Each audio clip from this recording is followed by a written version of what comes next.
এই যে কই যে এত ঘন ঘন বাসা আসসালামু আলাইকুম চাচা। ওয়ালাইকুম সালাম। কোন দিকে যাচ্ছেন? শ্বশুর বাড়ি গেছিলাম। ও ইয়া তো সোয়াল আয়া বললাই। তোমার চাচির লইয়া। ভাবির হলে একটা অটো দে ধান। অটো তো নাই দেখ। এবড়া হ্যাঁ তুমি এটা কি কইলে জানি?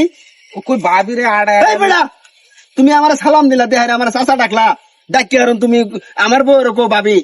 হ্যাঁ এটা অসুবিধার কি আছে, যে যেটার যোগ্য এটা কোন লাগতো না। এই বেড়া আমনে আমার চাচার অবশ্যই ঠিক আছে। হ্যাঁ। আর ভাবি তো আবার গো ভাবি, তোমার চাচি লাগে না, তোমার বাপের লগে আমি চলছি, তোমার বাপ আমার ভাই, আমি তোমার বাপের ভাই ডাহি, তোমার বাপে আমার ভাই ডাহে। শুনছে নালা একবার ডাক্তার আরে ঢুকে বাবা বড়। ডাকছে না, কি হয়েছে? তুমি এত চেকতেছো কেন? আরে তুমি ওই সারের মধ্যে একমত? হ্যাঁ চাচারে বুঝাইবার পারি না ভাবি আমনে।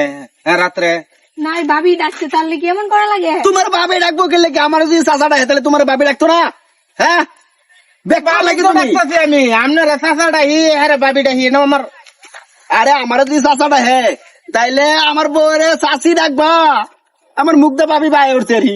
শুনছে নালা কথা বুঝে রাগ করুন ভাবি। এই যে আবার গো ভাবি, আন এদিকে আন। এই আমরা বাস ধরাবেন না। তুমি যাও, তুমি কোন বার্তায় যাবে যাও, আল্লাহ বাড়ি আমার ভাবি রাখবে না। বাড়ি বুগলি দে দেয় মানে বাড়ি তোর তানিয়া ভাবি কি করবো মনে মনে। এই যে আই রে হাই রে আবার ভাবি ডাহো, আহা মাইরি আসুন কেন রাগ সব করতাম না একটু আটু। তো রাও করবা, তুমি চাচি দেখে রাও, চাচি ডাহো, শাসি ডাকতাম চাচি ডাক্তার না, আমি তোমার চাচা হইলে হে তোমার চাচি না, শাসি ডাকতাম। চাচি ডাহো। আপনি কোন ভাবি? হ্যাঁ হ্যাঁ